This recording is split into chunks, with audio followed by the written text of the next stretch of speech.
fix right here. Why change and put on something that does not have the capacity to withstand the pressure and put on a bootleg? Fix what you have. Because that Junior and Sons bring all of the issues to naught. Engraving, signs, banners, posters, billboards. We do it here. AC Repairs. Come and check us out. At Junior and Sons, one place you get everything done. Looking forward to see you.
Ready. I saw we content from jig spooky.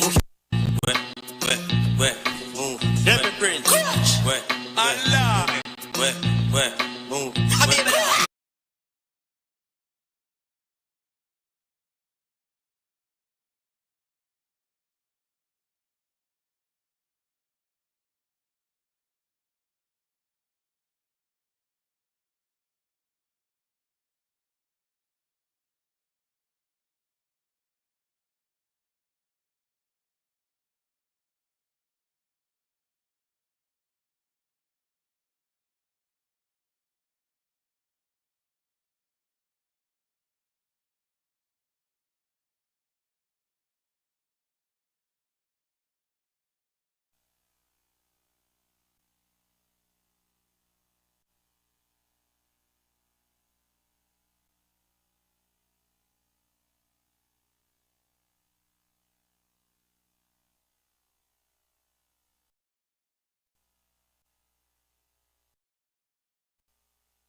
Top stories this evening, sponsored by Courts, bringing value home.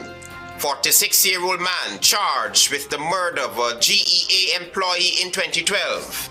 President Ali issues urgent call for global action on food security, the climate crisis and energy access. Water finally restored to South Georgetown schools, and sisters charged with attempted murder of brother-in-law. HGP Nightly News begins now.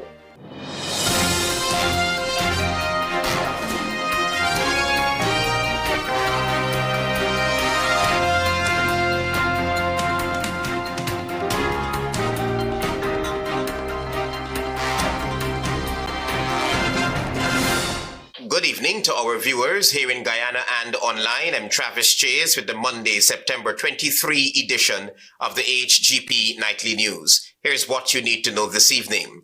President Irfan Ali has issued an urgent call for global action to combat food insecurity, the climate crisis, and energy access, warning that a $300 billion investment is crucial to safeguarding the 2030 agenda.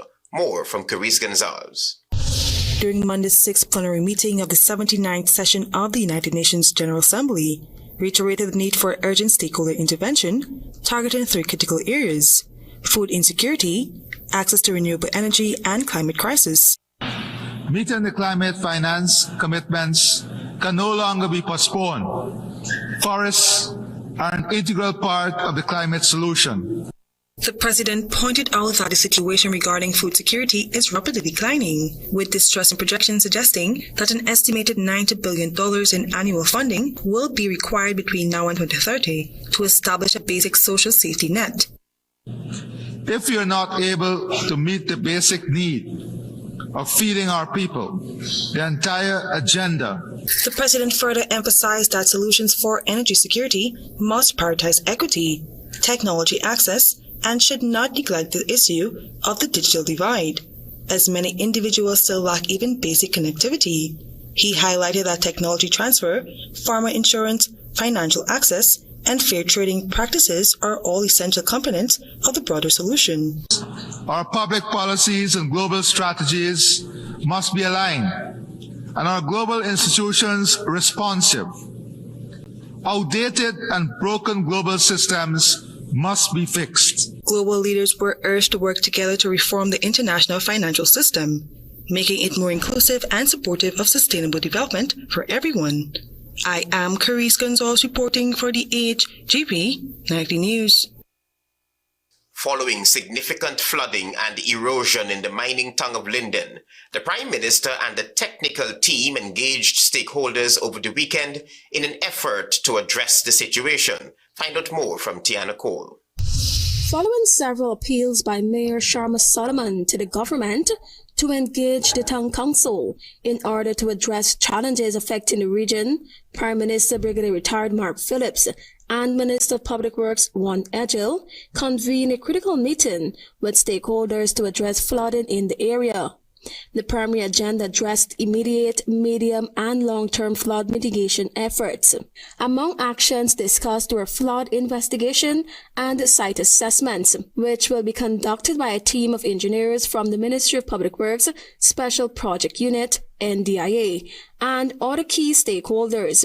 The Prime Minister said the government is concerned about the impacts the flood has had on the people of Linden and is prepared to continue engaging stakeholders.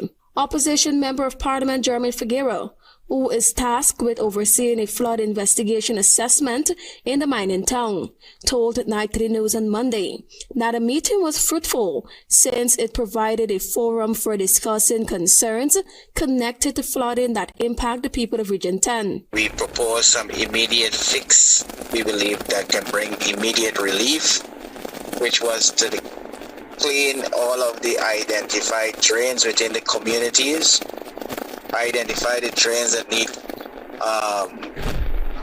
need to be transformed from mud to concrete. In addition, Figueroa added that local leadership was able to lead the team's directive in conjunction with the technical teams from the respective ministries. The engineers will be back here this week to go back to the very creek and the culverts and the drains that we would have identified and put a projected cost factor to make the necessary resources available. The mayor and regional chair who were expected to attend the meeting did not show up. Figueroa, assessing the situation, expressed regret due to their absence. I was somewhat disappointed that they were not there because they have information that should have been put to the table because every tier of government was represented there. I'm from the national level. He emphasized that had they been present, it would have demonstrated their dedication to ensuring that the people of Linden and Region 10 have the representation they are entitled to. And we are making the demand for some of those resources to better the lives of the people who have been affected, and therefore it was expected that they should see the wisdom in being present at that meeting. Tiana reporting for the HGP Nightly News. Meanwhile, leader of the opposition Aubrey Norton last week accused the People's Progressive Party Civic Administration of being vindictive towards the Linden Mayor and Town Council. More from Daisy Richards. We will make all the bridges that are being built in Wisma and across the river to Region 3 and the one in Berbice, all of them toll-free. That was General Secretary of the People's Progressive Party Civic, PPPC, Barra Jagdeo, at last Thursday's weekly press conference. Meanwhile, leader of the opposition Aubrey Norton a day later said he believes the PPPC administration is being vindictive in its announcement of making all bridges toll-free, especially to the mayor and city council of Linden, by removing the Wismar Bridge toll. The Wismar to Mackenzie Bridge in Linden earns the council the most revenue. The government is seeking to ensure the council is starved of resources, since the PPP does not give the council adequate subvention. Mr. Norton added that the proposal made by the PPPC exposes its politics and as such should inform Guyanese about how their friends, family, and favorites will benefit. He alluded that toll-free bridges will carry financial implications, especially for the town of Linden. The PPP's proposal to make bridges toll-free has exposed its politics of cronyism and its disregard for the people of the township of Linden. Norton said once in power, his party is committed to making travel and transportation inexpensive to all Guyanese. Tolls are mostly intended to recoup investments and or cover operating costs. With increasing oil wealth, however, our country can afford to reduce the burden on the traveling public, especially in the larger context of our national travel and transportation strategy. For HGP Nightly News, I am Daisy Richards. Thank you, Daisy, for your reporting. Stay with us. There is more news ahead.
Transitions Light Intelligent Lenses. Pick your color. Choose your style. Available at Optique Vision Care. Welcome to SNL Electrical Inc., where lighting and electrical needs are met with expertise and style. From the latest in electrical lamps to durable cables, circuit breakers, panels, we have it all. Illuminate your space with our elegant chandeliers, stunning crystal lights, and versatile pole lights. Looking to upgrade your comfort? Explore top-of-the-line AC units and our diverse selections of stylish styles. Visit us at 170-180 Thomas Street, Kitty, Georgetown. Discover solution that not only lights up your world but transforms it. Call us on telephone number 226-3018 or 223-1634. SNL Electrical Inc., powering your life with elegance, quality, and care. Say goodbye to germs with a free Sterling Super Soap automatic dispenser. That's right, get free equipment and installation of our touch-free dispenser. The perfect amount of soap every time ensures clean and germ-free hands. Refilling is quick and easy with 4 amazing fragrances: coconut, sunflower sunrise, pink blossom, and citrus zest. Call us on 265-7403. Krishna Rock Establishment. No job is too small or too large. We specialize in all types of fabricating, machinery, excavator repairs, rice field pumps, and hydraulic hoses. Visit us at Lot 113, Block CC Monrepo, East Coast, Demerara, or call 220-9624, 616-9416, or 619-7880. At Krishna Rock Establishment, no job is too small or too large. Win Fuel Plus prizes you love with Rubis. Spend $4,500 or more in Ultratech Fuel at any Rubis service station and get an entry card. Win one of 2 amazing grand prizes: $200,000 in Ultratech Fuel plus $800,000 in cash, or $200,000 in Ultratech Fuel plus an $800,000 electronics package. Each week you could win fabulous prizes including Ultratech Fuel, a PS5, shopping vouchers, and more. Fuel up with Rubis for your chance to win.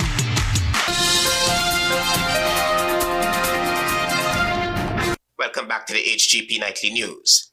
A suspect Linden highwayman has been charged with a 2012 murder. Find out more in this report.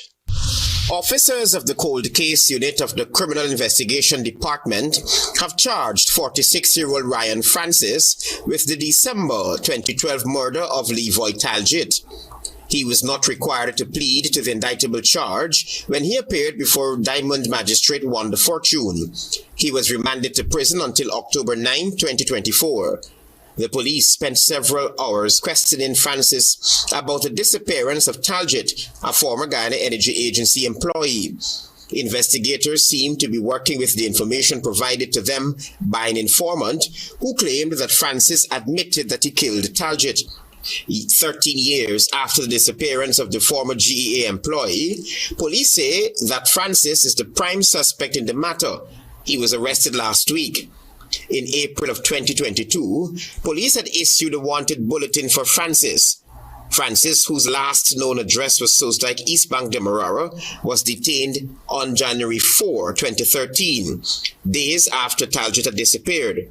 Police were able to locate him tracing Talgett's cell phone. The prime suspect had made some revelations to the police, including that Talgett was in Suriname and that he was safe. He later admitted that was a lie. Talgett was last seen leaving his home in his Toyota Ram motor car PNN 8315 around 1400 hours on December 23, 2012. He was dressed in a burgundy t-shirt and a faded blue jeans. After he failed to return home, a missing persons report was filed and a search warrant was launched. 5 days later, his car was found abandoned in the Yarra-Cabra backlands along the Linden-Sosdike Highway. Travis Chase, HGP Nightly News. Schools in the South Georgetown area now have access to running water after experiencing water shortage over the past few days. More from Daisy Richards. Last week, the West Runveld and Tugville primary schools in the South Georgetown area were without water and were closed for 1 to 2 days respectively. Last week, General Secretary of the Guyana Teachers Union and Shadow Minister of Education, Coretta MacDonald, said water woes have consistently plagued schools in the area. What bothers me the most is the fact that it's only some of the schools in South Georgetown and the schools in the less deprived communities. We're having these kinds of craziness. In other schools, everything is A1. MacDonald, who also has a child attending one of the schools, said that her child's school was closed due to the water woes. Every 2 morning is a go home. You can't come to school. There is no water. He has to come home to use the toilet. The taps are not even working. Much more to flush the toilets. Last week, they were out for 2 days. 2 full days. Wednesday, they were out for half day. Representatives from the Ministry of Education told Nightly News that the situation at the West Runveld Primary was addressed when it was discovered that the water main was turned off. When Nightly News made checks at the Tugville Primary on Monday, we were told that the school was closed on Friday and only received running water at noon on Monday. For HGP Nightly News, I am Daisy Richards. Chairman of the Public Accounts Committee, Jermaine Figuera, has recommended that the annual Auditor General's report be made public before being tabled before the National Assembly. This story from Antonio Day. The Audit Office of Guyana on Monday met the statutory deadline for the 2023 Auditor General's report before September 30, 2024, following the close of the fiscal year. This was according to Auditor General Deedat Sharma while delivering remarks during the handing over ceremony of the 2023 reports. Today, we are issuing the 2023 report on the 23rd of September. Mr. Speaker, this is in keeping with our mission statement of timely reporting of the results to the legislature and ultimately the public.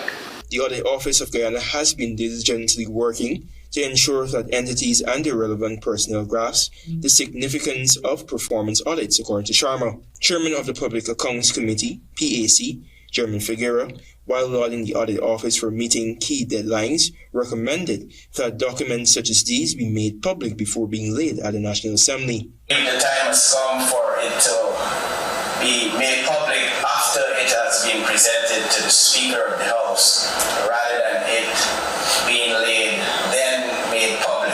All this work the Audit Office has been doing in satisfying such a requirement should not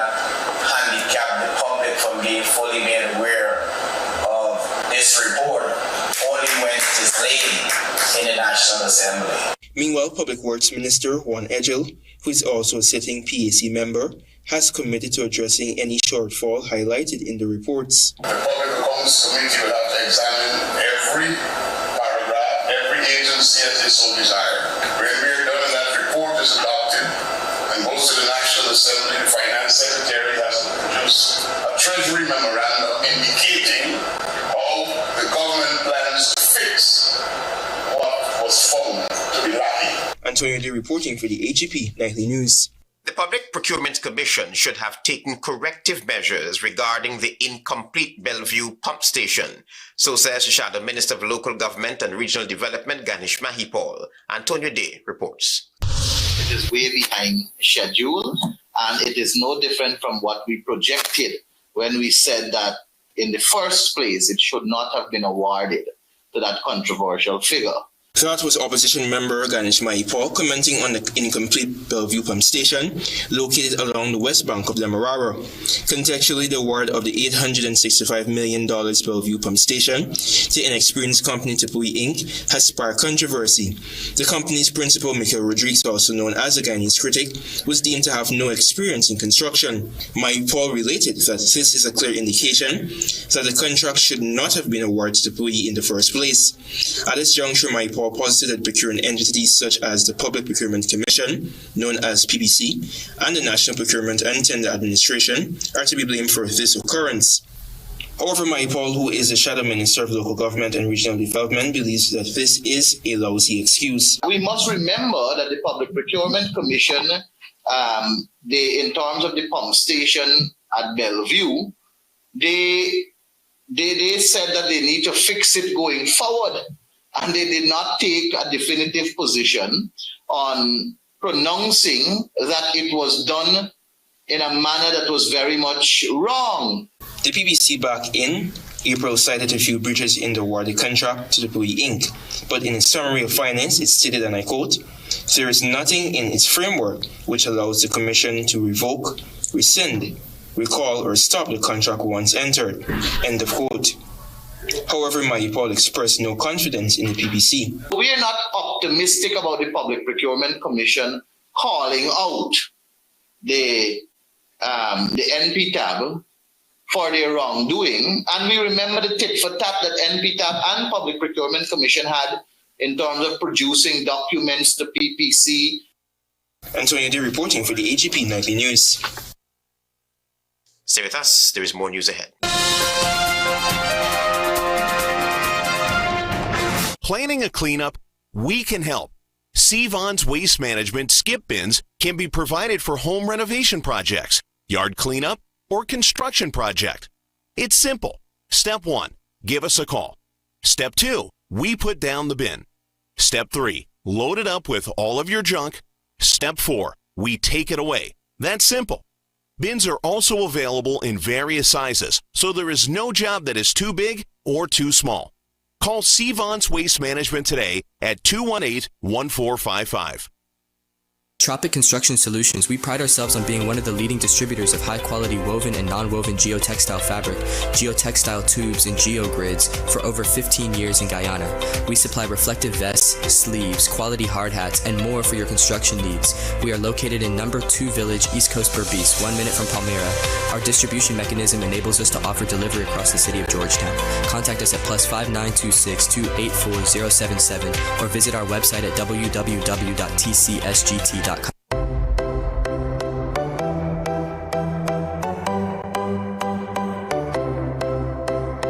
No matter the state of your home, you can make it beautiful for any occasion.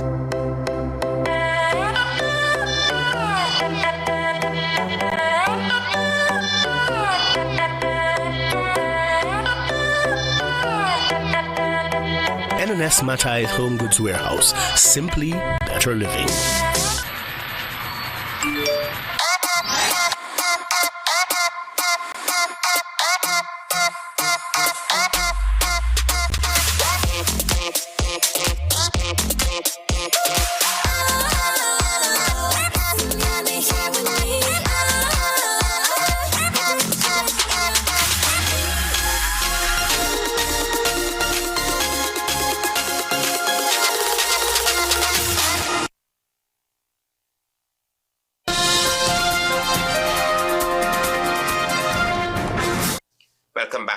HGP Nightly News, Guyana is now seeing a decline in suicide cases. This is according to the head of the Psychology Services in the Ministry of Health. More from Carice Gonzalez.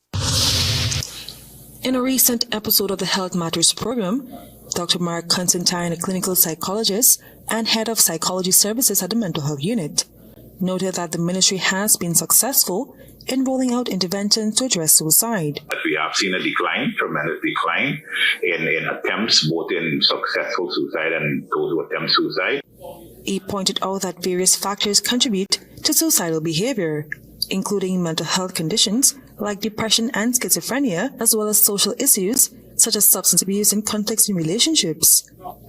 Dr. Constantine credited them to a growing public awareness and understanding. He stressed the necessity of a united community effort in tackling this critical issue. We have been partnering with different agencies and NGOs, right, in trying to prevent this problem that we have. And we do so through training sessions, through printing of educational materials, awareness in schools. Discussing social media's role, Dr. Constantine described it as a double-edged sword in the context of suicide. While it can offer support, it can also expose users to harmful websites that promote dangerous behaviors and methods related to suicide. He cautioned that easy access to such harmful materials could increase the risk of suicide attempts among those already dealing with mental health challenges. According to the psychologist, the Mental Health Unit provides free and confidential counseling and therapy services, ensuring that individuals seeking help can do so without being discriminated against. Here we practice confidentiality, which is very important. Critically important, paramount to anything else that we do. However, he emphasized the vital role of friends and family in recognizing signs of suicidal thoughts, noting that these indicators can differ from person to person. This highlights the importance of attentive observation and customized interventions in preventing suicide within communities. I am Carice Gonzalez reporting for the HGP Nightly News. In the courts, 2 women were on Monday charged for attempted murder and granted $150,000 bail each. Tiana Cole will tell you more. 2 women accused of attempting to murder a man were on Monday hauled before a city magistrate, where they were charged and granted bail. 24-year-old Unika Warwick and 32-year-old Marian Hollycock, both of Lot 3421 Stevie Door Housing Scheme, on Monday appeared before Acting Chief Magistrate Faith McGusty in the Georgetown Magistrates Court, where a joint attempted murder charge was read to them. The women pleaded not guilty to the charge, which stated that on September 1, 2024, they attempted to murder 36-year-old Randall Downing, a food vendor of Lot 3434 North Ramveld, Georgetown. They were both granted bail in the sum of $150,000. Meanwhile, Downing made his court appearance before Senior Magistrate Fabe Azor, where he was charged with unlawful wounding and assault causing actual bodily harm, committed on Marian Hollycock and Unika Warwick on the same date. He too pleaded not guilty to the charges and was granted bail in the sum of $85,000. They were all instructed to make their next court appearance on October 14, 2024. According to reports, the three are known to each other since the women are siblings and Downing is a boyfriend of Marianne. It was reported that on the day of the incident, at around 1:30, Downing and Marianne were at home in their bedroom when Downing approached her to have intercourse and she denied. An argument then ensued between the two, which escalated to a fight. Upon hearing a scuffle in the bedroom, Warwick went to her sister's bedroom to inquire what was happening, and upon seeing the fight, she took out her phone and began to record same. It was then that Downing ran towards her with a knife he picked up from the kitchen, causing her to receive injuries to her finger. The three then began to fight and Downing received several chops about his body with a cutlass. The matter was then reported to the police, and Downing was taken to the Georgetown Public Hospital Corporation, where he was admitted in a critical condition. He was discharged from the hospital 4 days after. Following an investigation, they were all arrested and charged.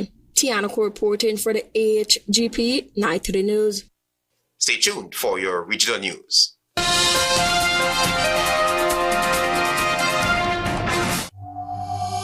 Whatever your dream is, Republic Bank can help you make it happen.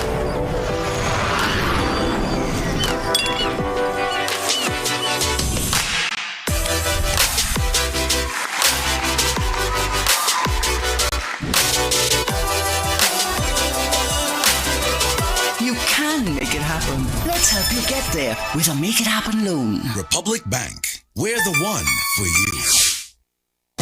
Working and studying? Lacking energy and restless? Dr. Chase Nerve Food and Nerve and Blood Tablet and Tonic improve your energy, reduce stress and anxiety, improve immunity, digestion, sleep, and nerve function, fight anemia, and maintain liver function. Dr. Chase contains iron, vitamin C, B1, B12, manganese, liver fraction, aloe vera extract, and gentian root. Now, that's a doctor to trust. Dr. Chase. In today's fast-paced world of modern finance, with its many options and opportunities, you will need good advice and help getting value for your money. Hand-in-Hand Trust is the way to go. From owning your own home or business with our residential and commercial mortgages to drive a new car with a vehicle loan, we'll help you realize your dreams. You can also access investment deposit accounts, share brokerage services, personal trust, thrift and pension plan trusteeship, property management, investment portfolio management, safe deposit boxes, the convenience of our Cambio, Western Union, and Bill Express services. Hand-in-Hand Trust for financial services and more. Helping you get the most out of your financial resources and your life.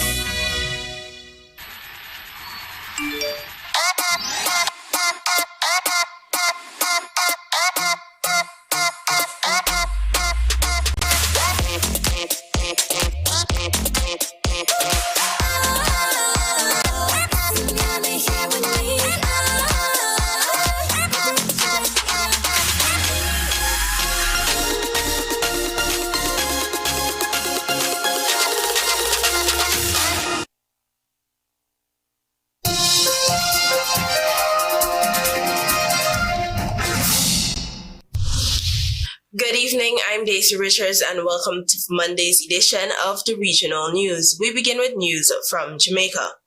2 men are dead after gunmen posing as police officers entered the premises and opened fire in Freehill, St. Mary early Sunday morning.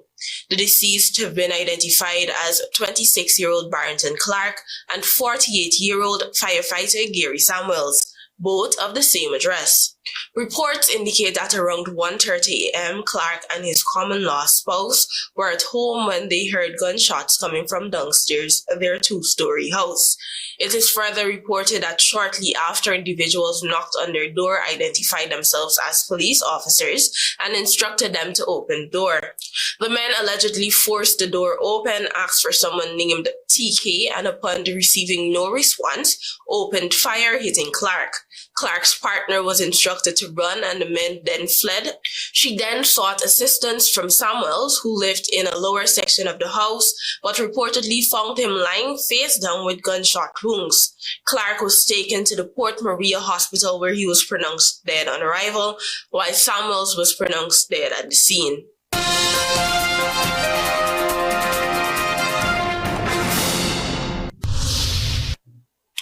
While in Ecuador, Ecuador's government has announced a suspension of electricity service for 9 hours on Sunday in 12 of the Andean nation's 24 provinces and placed 19 areas on red alert due to a drought that has reduced the water levels of hydroelectric plants.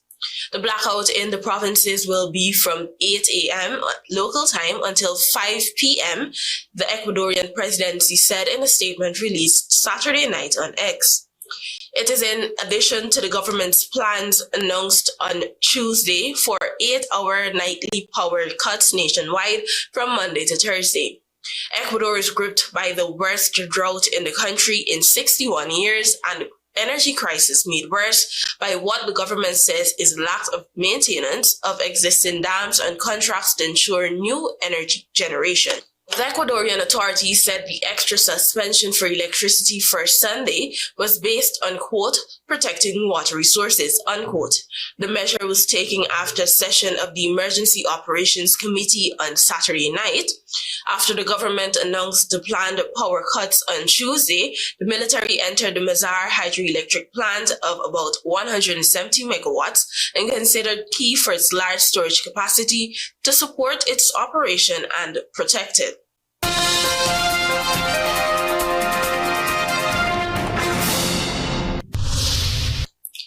Now for some international news. Pope Francis on Sunday condemned the killing last week of an environmental activist in Honduras who had protested over mining and hydroelectric products to try to protect tropical forests and rivers. Juan Lopez was shot dead by several men as he headed home in his car from church. Lopez belonged to the Municipal Committee for the Defense of Common and Public Goods, an environmental organization in the city of Toccoa, close to the country's Atlantic coast, and was also an active member of the local church. The Pope has repeatedly spoken out on environmental issues, saying last month the earth was sick and urging people to do more to protect it.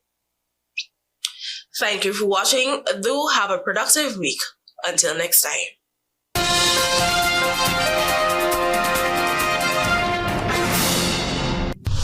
President Ali issues urgent call for global action on food security, the climate crisis, and energy access.